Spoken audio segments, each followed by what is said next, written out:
Sono 5 unità in più alla questura, 4 alla Polstrada, 5 alla Polizia Postale e altri 5 alla Scuola di Polizia, ma soprattutto 59 tra agenti e ispettori assegnati alla Polizia di Frontiera di Trieste.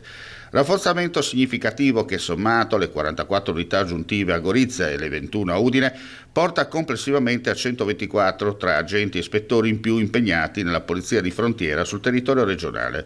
Lo ha comunicato l'assessore regionale alla sicurezza e immigrazione del Friuli Venezia Giulia Pierpaolo Roberti, dopo aver ricevuto il piano nazionale degli incrementi del personale della Polizia di Stato relativo al periodo gennaio-marzo 2026. Roberti parla di un potenziamento degli organici di grande rilievo che consentirà di mantenere e rafforzare i controlli ai confini, garantendo al tempo stesso un presidio ancora più capillare e incisivo su tutto il territorio regionale.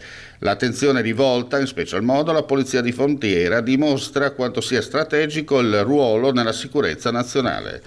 Sono il risultato di un confronto costante e di una stretta collaborazione tra la Regione e il Ministero degli Interni.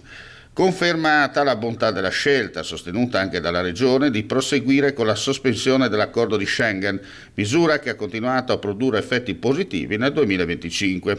Infine, il ringraziamento da parte dell'assessore che va rivolto al Ministro dell'Interno Matteo Piantedosi e al Sottosegretario Nicola Molteni.